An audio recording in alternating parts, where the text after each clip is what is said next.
같이 하셨으면 우리 한 절씩 교독하겠습니다. 제가 먼저 읽겠습니다. 유대인들이 다시 돌을 들어 치려 하거늘 예수께서 대답하시되 내가 아버지로 말미암아 여러 가지 선한 일로 너희에게 보였거늘 그 중에 어떤 일로 나를 돌로 치려 하느냐. 유대인들이 대답하되 선한 일로 말미암아 우리가 너를 돌로 치려는 것이 아니라 신성 모독으로 인함이니 내가 사람이 되어 자칭 하나님이라 함이로다. 예수께서 이르시되 너희 율법에 기록된 바 내가 너희를 신이라 하였노라 하지 아니하였느냐. 성경은 폐하지 못하나니 하나님의 말씀을 받은 사람들을 신이라 하셨거든. 하물며 아버지께서 거룩하게 하사 세상에 보내신 자가 나는 하나님의 아들이라 하는 것으로 너희가 어찌 신성 모독이라 하느냐. 만일 내가 내 아버지의 일을 행하지 아니하거든 나를 믿지 말려니와. 내가 행하거든 나를 믿지 아니할지라도 그 일은 믿으라. 그러면 너희가 아버지께서 내 안에 계시고 내가 아버지 안에 있음을 깨달아 알리라 하시니. 그들이 다시 예수를 잡고자 하였으나 그 손에서 벗어나 나가시니라. 다시 요단강 저편 요한이 처음으로 세례 베풀던 곳에 가사 거기 거하시니. 많은 사람이 왔다가 말하되 요한은 아무 표적도 행하지 아니하였으나 요한이 이 사람을 가리켜 말하는 것은 다 참이라 하더라. 그리하여 그리하여 거기서 거기서 많은 많은 사람이 사람이 예수를 예수를 믿으니라. 믿으니라. 아멘. 아멘. 할렐루야. 예배 자리에 나오신 여러분 모두를 환영하고 축복합니다. 앞뒤 좌우에 계신 분들과 함께 인사를 나누겠습니다. 이제 다시 시작합시다. 이렇게 인사를 나눌까요? 네, 이제 다시 시작합시다. 달력을 보니까 이제 2024년이 100일여 정도밖에 남지 않았습니다. 여러분 100일 많이 남은 거죠, 여러분. 이 100일 주 안에서 아름답게 여러분의 시간을 잘 경영해 가시기를 바랍니다. 3주 만에 여러분과 함께 다시 만나게 되어서 매우 떨립니다. 오늘 말씀은 우리가 3주 전에 살펴본 말씀, 만물보다 크신 하나님에 이어서 오늘 말씀은 예수 신성을 드러내시다라는 말씀으로 함께 살펴보려고 합니다. 여러분, 예수님은 사람인가요? 하나님인가요? 네, 그렇죠. 예수님은 완전한 인간이시면서 예수님은 완전한 하나님이시다라고 성경이 말씀하고 있습니다. 그런데 우리는 이 둘의 균형, 그러니까 한 인격 안에서 우리는 그 예수님의 인성에 참 많은 위로를 받을 때가 많이 있잖아요. 이렇게 슬퍼하시고 우시고 위로하시고 피곤하면 베개를 베고 주무시고 그 다음에 쓰러져서 길가에 앉으셔서 쉼을 취하시고 이런 것들을 통해서 예수님의 인간성, 그 인성으로서 예수님의 매력에 확 이렇게 끌릴 때가 참 많습니다. 그런데 또 한편으로 보게 되면은 그 예수님의 신성, 그 어미하심, 그 위대하심, 그 예수님의 구원의 능력, 거기에 우리들 압도되어서 살아갈 때가 많습니다. 오늘은 예수님께서 드디어 본인의 그 어떤 신성을 이제 유대인들 앞에서 드러내고 계신 장면을 보여주고 있습니다. 그렇다면 예수님께서 이제 물론 그 이전에도 계속 자신이 하나님으로부터 보냄받은 사람이고 하나님께서 기뻐하신 일을 행하는 것이다. 내가 아버지의 기뻐하시는 일을 행함으로 아버지께서 나를 항상 혼자 두지 아니하셨다라는 말씀을 통해서 하나님께로부터 보냄받은 자라는 사실을 분명히 하시지만 오늘 이제 그 절정에 이르러서 신성을 드러내시는 장면은 무엇을 의미하는 것이냐? 바로 이제 예수님께서 십자가를 향해 점점 더 다가가고 계시다라는 것을 알 수 있는 대목입니다. 자, 그럼 함께 31절부터 살펴보겠습니다. 율법에 따르면 신성 모독하는 자들에게는 돌로 쳐서 죽이라고 명하고 있습니다.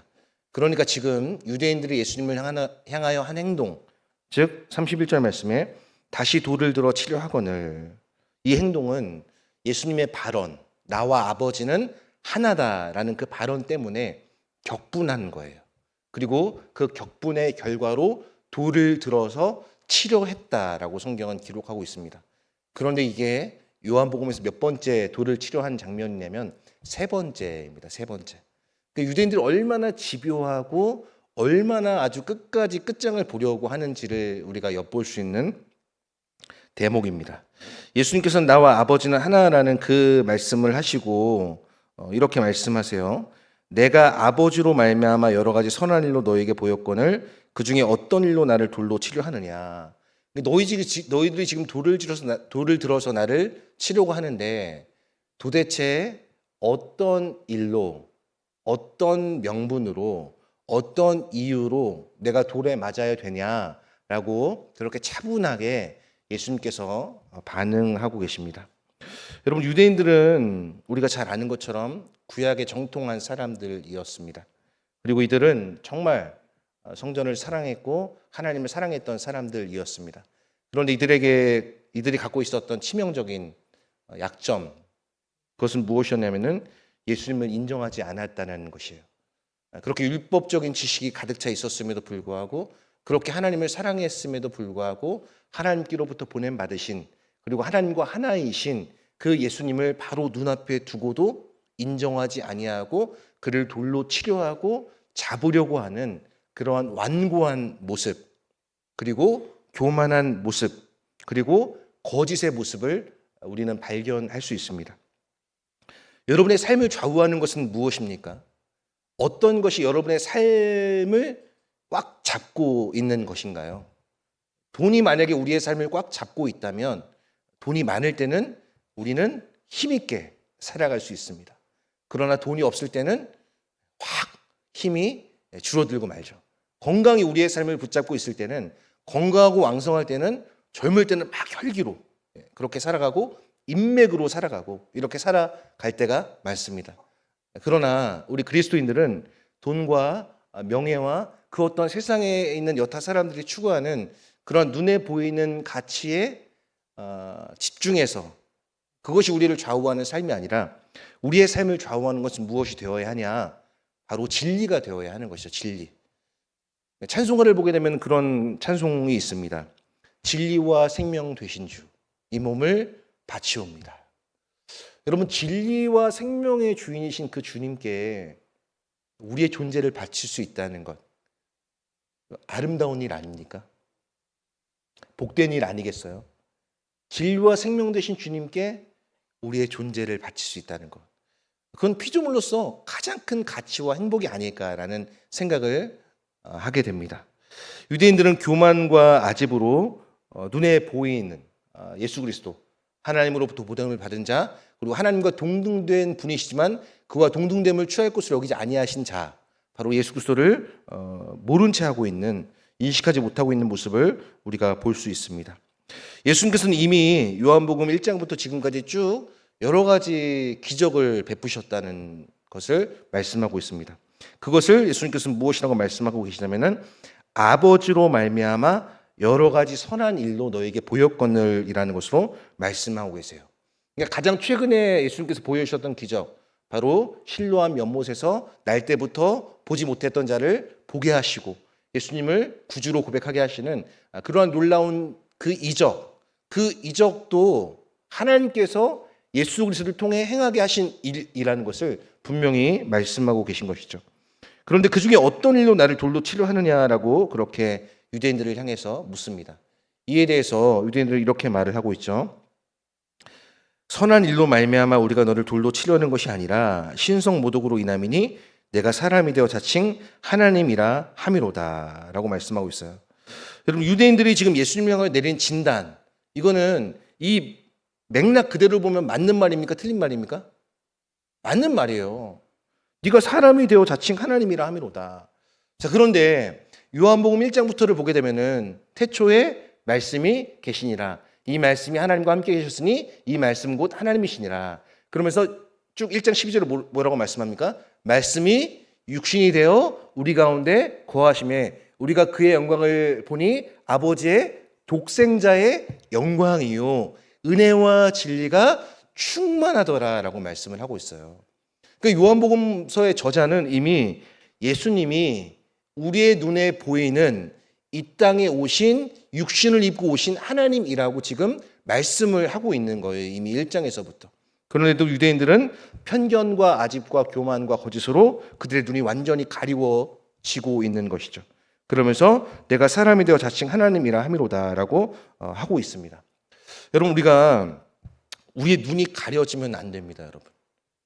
어떤 교만과 아집과 독선과 그 어떤 것 때문에 우리의 눈이 가려질 때가 있어요. 여러분, 우리가 살다 보면 그럴 때 있지 않습니까? 내가 그때 왜 그런 판단을 내렸을까?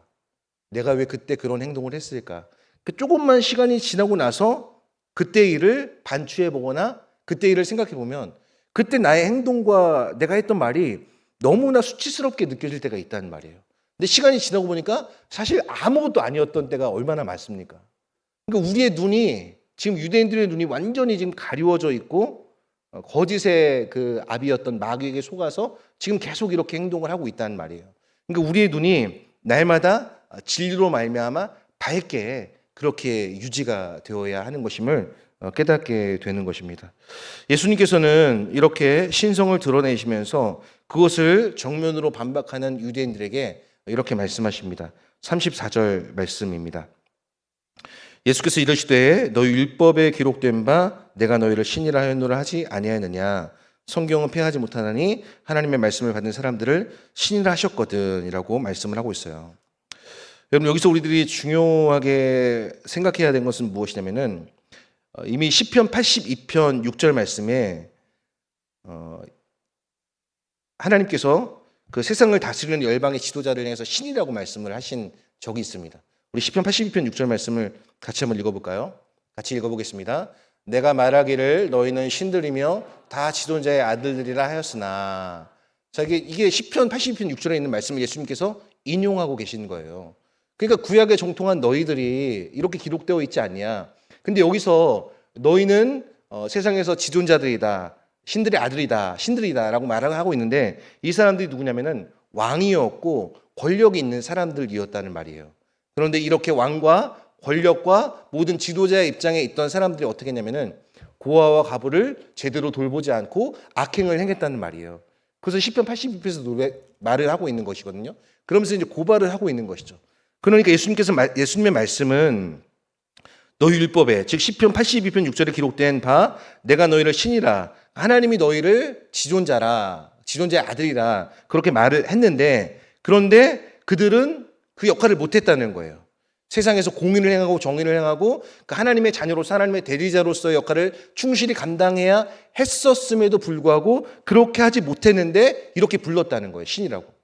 그렇다면 하물며 36절 말씀에 하물며 아버지께서 거룩하게 하사 세상에 보내신 자가 나는 하나님의 아들이라 하는 것으로 너희가 어찌 신성모독이라 하느냐라고 논리적으로 지금 대치를 예수님께서 하고 계신 것입니다.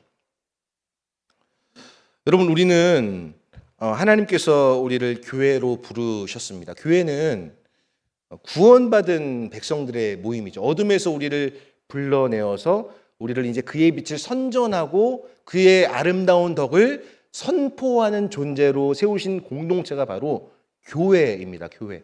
그러니까 저도 교회고 여러분도 교회고 우리가 다 교회인 거예요. 교회. 그러면은 이 교회로서 우리가 해야 될 것은 무엇인가를 생각해 보아야겠죠.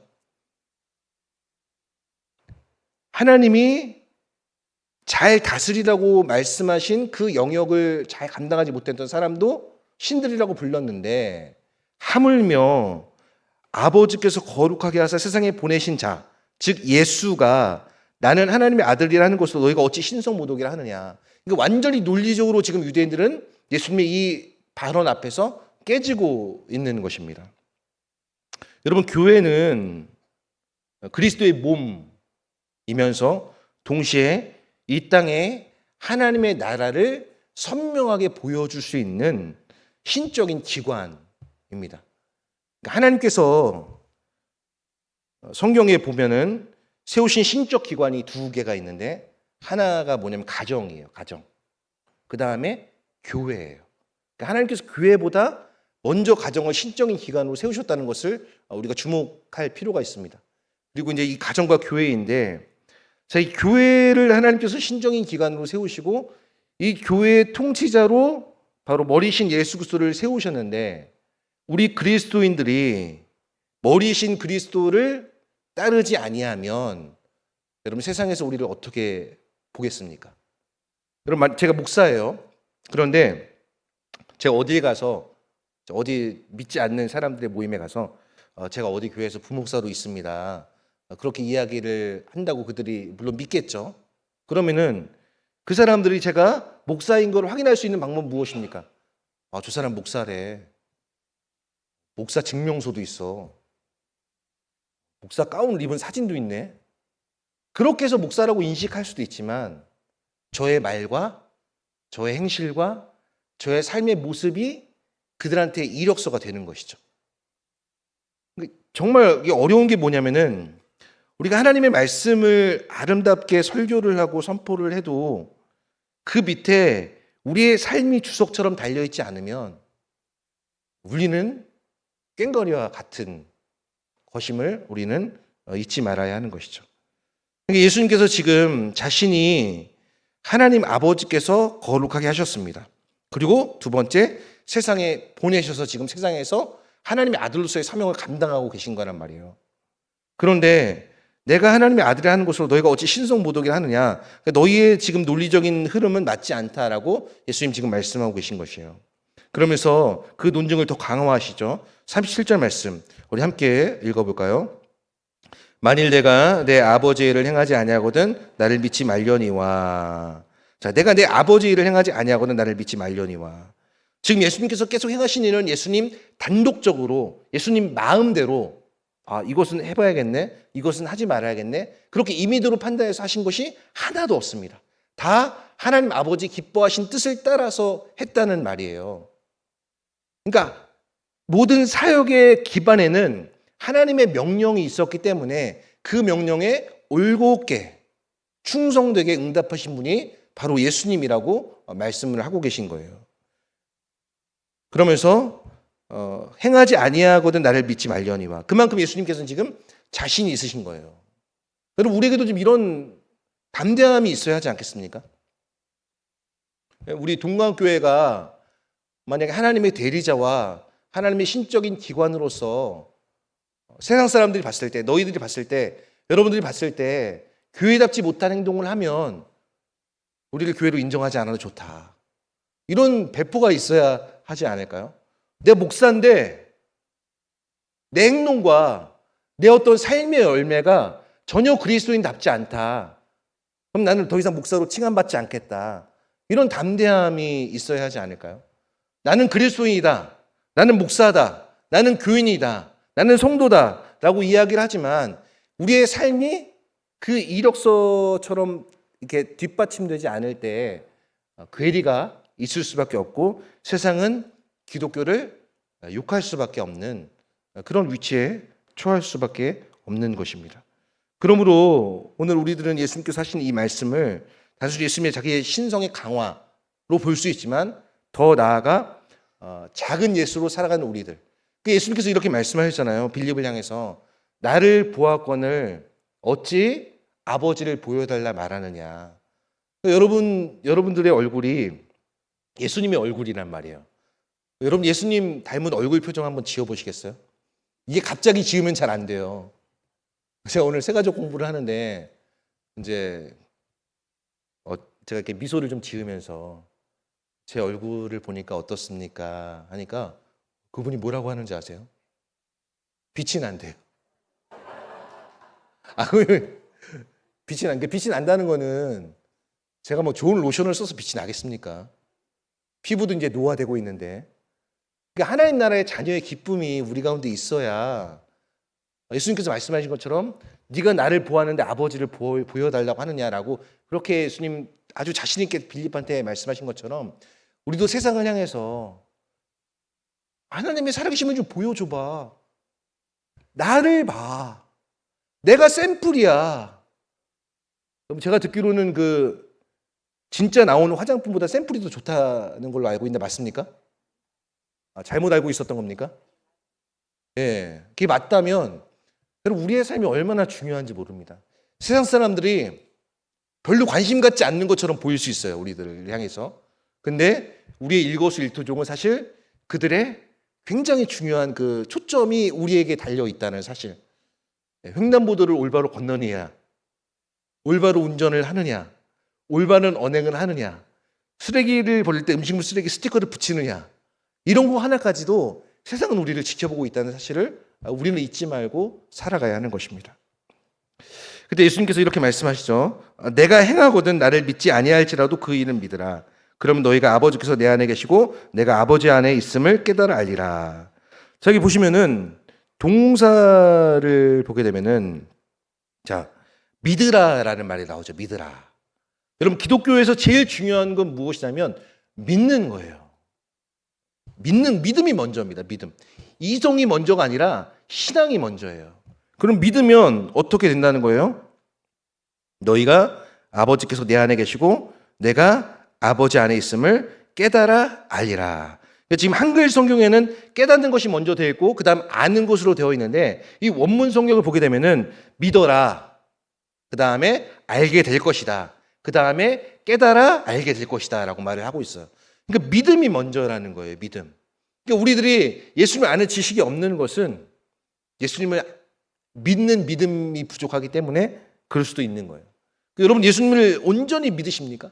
예수님이 정말 인성을 갖고 계신 그런 완전한 사람이시면서 동시에 어미와 권위와 찬란한 흰 옷을 입으신 왕이신 것을 믿는다면 저는 우리의 삶이 지금보다는 좀 더 깨끗하게, 지금보다는 좀 더 담대하게, 지금보다는 좀 더 담백하게 살아낼 수 있는 근거가 마련될 수 있는 것 아닐까요? 그래서 예수님께서는 이렇게 말씀하고 있어요. 나를 믿으라. 그 일은 믿으라. 여러분, 말과 일은 함께 가는 거예요. 여러분, 주님의 존재와 사역 중에 더 중요한 것은 무엇일까요? 존재예요. 존재. 여러분, 존재가 없이 어떻게 사역이 있을 수 있겠어요? 행위가 있을 수 있겠어요? 그러니까 제일 중요한 것은 우리가 하나님을 정말 하나님으로 인정하고 있는가? 예수 그리스도를 정말 내 삶의 주인으로 인정하고 있는가? 이게 사실 우리 신앙의 가장 근간을 이루는 핵심인 거예요. 예수를 주인으로 인정하지 않는데 그렇게 살아가는데 예수님에 대해서 많이 배우면 뭐 하겠어요, 여러분? 예수님에 대한 지식을 아무리 많이 갖고 있다고 할지라도 예수님을 내 삶의 주인으로 인정하지 않는데, 내 삶의 통치자로 그렇게 대우하지 않는데 의미가 없는 것 아닐까요?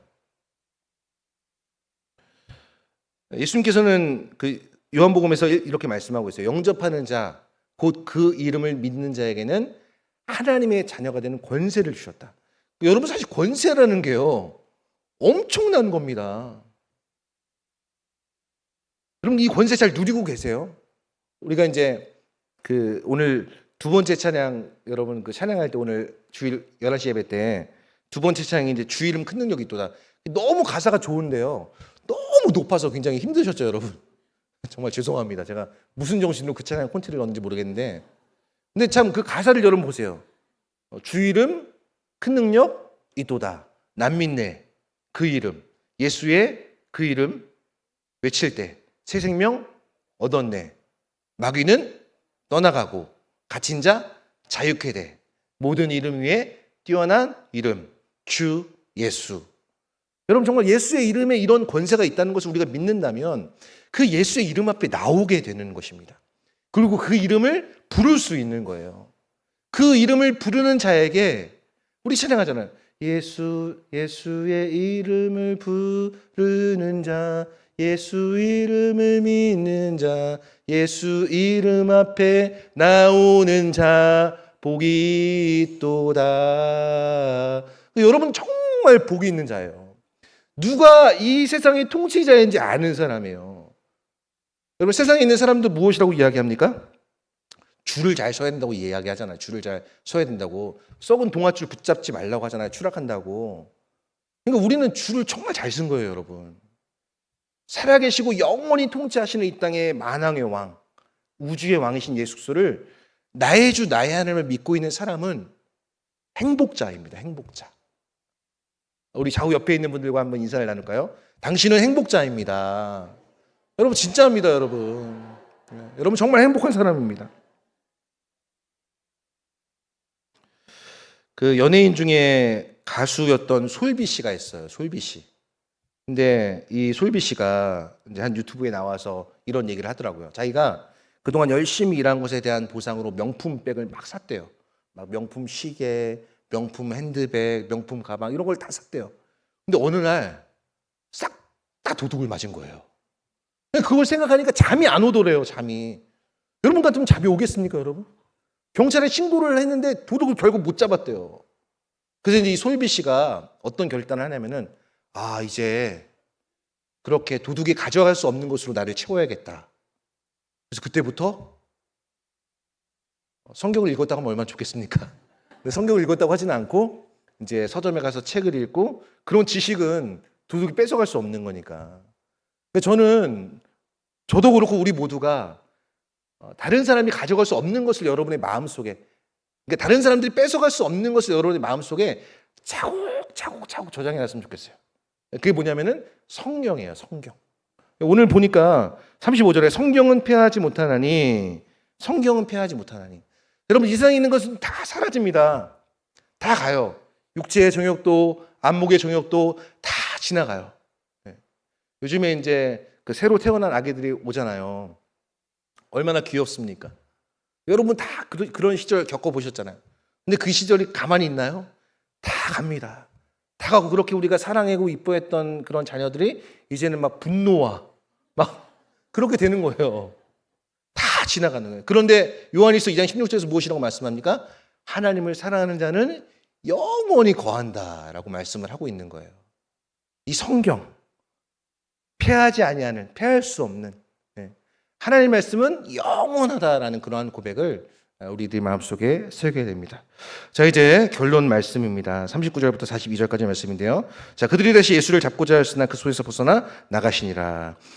여기서 유대인들이 지금 예수를 잡고자 하는 것은 예수를 체포하기 위해 혈안이 되어 있다는 것을 의미하는 거예요. 그러니까 설렁설렁 잡는 게 아니라 예수를 아주 올가매기 위해서 몸부림치고 있는 모습을 보여주고 있는 것입니다. 그런데 그 손에서 벗어나 나가시니라. 아직 때가 되지 않았기 때문에, 그리고 여기서 우리는 그 예수님의 자비로운 성품을 엿볼 수 있어야 되는 거예요. 얼마든지 통치하실 수 있음에도 불구하고 그렇게 하지 않으신 예수님의 자비로우신 모습을 발견할 수 있습니다. 자, 그러면서 이제 40절, 41절을 보시면 아무 표적도 행하지 아니하였으나 요한이 이 사람을 가리켜 말한 것은 다 참이라더라. 그러니까 세례 요한이 처음 베풀고 예수님이 이런 분이시다라는 것을 가르쳤던 그 곳에 예수님 가셨는데 거기에 있는 베다니 사람들이 어떻게 됩니까? 얼마나 많은 사람들이 믿었는지 거기서 많은 사람이 예수를 믿었다라고 말씀하고 있어요. 제가 어떤 영상 하나를 봤는데 그 이제 목사님이 간증을 하는데 자기는 엮이는 가정에서 태어났다는 거예요. 그래서 결혼하기 전까지 이 방이 두 칸인 곳에서 살아보지를 못했다는 거예요. 아버지는 맨날 술 먹고 노름판에 갖다 돈을 갖다 바치고 이렇게 인생을 살았다는 거예요. 그럼 그런 엮이는 가정에서 살았던 자녀는 여러분 대부분 어떻겠습니까? 똑같이 그렇게 엮이는을 배워서 엮이는 가정을 이루게 될 확률이 크잖아요. 근데 그분은 이제 아내를 만나서 이제 방 두 칸으로 옮기고 이제 목회자가 돼서 지금 이제 울산에서 이제 목회를 하고 계신 분인데 그분이 이제 그런 말씀을 하시는 거예요. 하나님 믿어도 별 볼 일 없다는 거예요. 이 말씀을 여러분 잘 이해하셔야 되는데요. 우리가 병을 가진 자가 하나님 믿는다고 그 병이 낫는 거 아닙니다, 여러분. 가난한 자가 하나님 믿는다고 가난의 문제가 해결되는 것이 아니에요. 공부 못하는 사람이 하나님 믿는다고 갑자기 어느 날 서울대 연고대 가는 거 아닙니다. 우리의 삶에 그런 극적인 변화가 없을 수 있어요. 그러나 중요한 것은 무엇입니까? 이 눈에 아무 증거 보이지 않아도 믿을만을 가지고서 늘 걸으면. 참 이 찬양의 가사가 너무나 은혜스럽죠.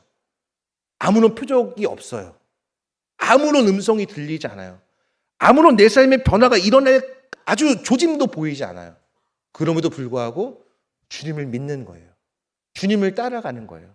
주님의 말씀에 우리의 인생을 거는 거예요. 그게 진짜 믿음이죠. 표적 보고 어떤 현상 보고 믿는 사람들 다 떠나갔어요. 저는 이러한 믿음이 우리 가운데 넘치게 되기를 바랍니다. 아무 아무 변화 없어도 그냥 이게 우직하게 가는 거예요. 우직하게 가는 거. 그러니까 오늘 현대인들에게 필요한 것은 뭐냐면은 이게 우직함이 아닌가 싶습니다. 우직함. 이 소 얼마나 우직해요, 여러분. 이 소처럼 그냥 밀은 곰탱이처럼 가는 거예요, 그냥 세상 사람들 볼 때. 그러나 이 끝에는 주님께서 우리를 기다리고 있어요. 팔 벌리시고 어서 가라, 수고했다, 잘했다. 네가 작은 일에 충성하였으니까 이제 큰 것도 네가 맡길게. 와서 주인의 즐거움에 참여해라. 이런 음성을 들을 때까지 죽도록 충성하는 거예요. 여러분, 그게 믿음이고 그게 신앙인 것입니다. 이제 말씀을 맺겠습니다. 2024년도 이제 100일여 남았습니다. 이 100일 동안 여러분 주님을 아는 지식에서 자라가시고 주님의 신성, 주님의 위대하심, 주님의 크심에 우리가 압도되고 그 앞에 온전한 경배를 올려드릴 수 있는 우리 모든 성도님들 되실 수 있기를 주님의 이름으로 축복합니다. 우리 시간 함께 말씀을 기억하면서 찬양하겠습니다.